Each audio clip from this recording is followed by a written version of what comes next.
रामकृष्ण हरी. आणि हे पाहू शकता आपण, हा कांदा आहे आपला. हा कांदा आहे आणि हा कांदा साधारण 1 महिन्याचा कांदा झाला आहे, पाहू शकता.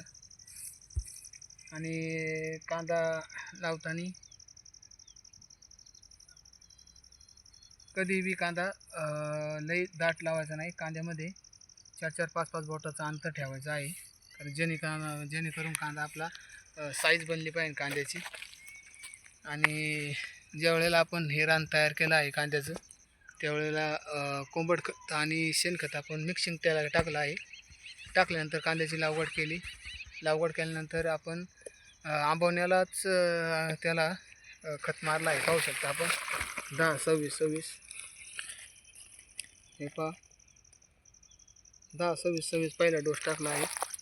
10-26-26चा डोस टाकला आणि त्यानंतर आपण कांद्याला पाणी दिलं. आणि पाणी दिल्यानंतर दुसऱ्या दिवशी लगेच आपण तणनाशक फवारणी केली.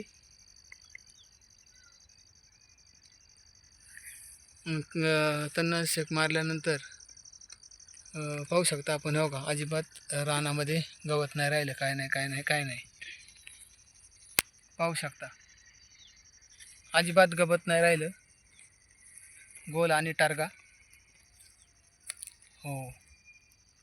आणि आता आपण थंडी असल्यामुळं कांद्याला थंडी मान होती आणि थंडीमुळे कांदा चांगला वळतो. आणि हे पाहू शकता 10-26-26 वैशिष्ट्य पूर्णपणे कांद्याला जाडी, पात कडक, माव्याचं प्रमाण काय नाही त्याच्यामध्ये, मावा नाही, काय नाही. माव्यावरली सुद्धा आपण एक फवारणी केली आहे आणि मावा नाही, काय नाही, अजिबात नाही, एकदम क्लिअर आहे.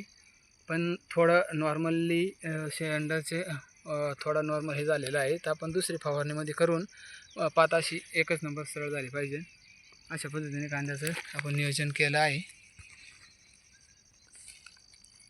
आणि कांद्याचं वैशिष्ट्य, ज्या वेळेला आपण आता पाण्यातून औषधं सोडणार आहे पांढरी मुळी वाढवण्यासाठी आणि दांडा बांधण्यासाठी. हा दांडा जेवढा आपण हा जाड बनन तर तेवढं खाली कांदा बनवतो. पातसुद्धा अशी जाड पूर्णपणे आहे, पाहू शकता आपण.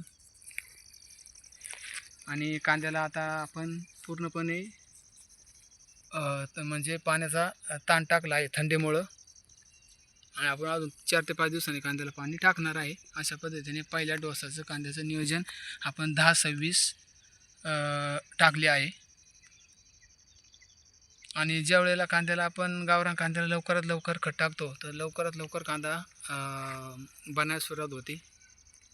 तर अशा पद्धतीने आपण कांद्याचं नियोजन केलं आहे. आपण जर कांदे लावले असेल तर आपण बी कमेंट करून सांगा कोणता डोस पहिल्यांदा वापरला आहे, आम्हाला तुमची माहिती कळू द्या. रामकृष्ण हरी. हा दुसरा प्लॉट आहे, पाहू शकता आपण. हा दुसरा प्लॉट, फक्त याच्यामध्ये ह्या प्लॉटमध्ये आणि त्या प्लॉटमध्ये फक्त आपण 5 दिवसाचा फरक केला आहे, पाहू शकता. 5 दिवसाच्या फरकामध्ये हे कांद्याला, हे कांदे आणि ते कांदे, ते 5 दिवसाचा याला हे केला आहे. आणि ह्या कांद्याला पूर्णपणे तणनाशक मारून झाला आहे, खत टाकून ओके झाला आहे. 5 दिवसाच्या कांद्यामधला फरक पहा, 5 दिवसाच्या कांद्यातला फरक.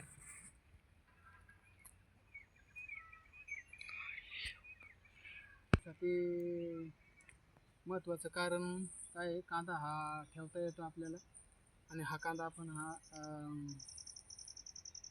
फायदेशीर आहे, कारण कांदा पीक हे आपल्याला आहे ना ठेवता येतं पुढं. कांदा आपल्या जे आपण आरणी केले आहे, आरण दाखवा, ठेवू शकतो. आणि कांदा हे शेतकऱ्यांसाठी एकदम फायद्याचं पीक आहे.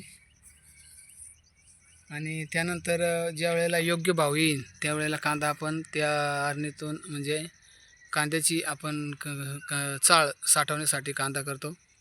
तर ज्या वेळेला योग्य भाव येऊन त्यावेळेला आपण कांद्याचे बाजूला काढायचा आहे.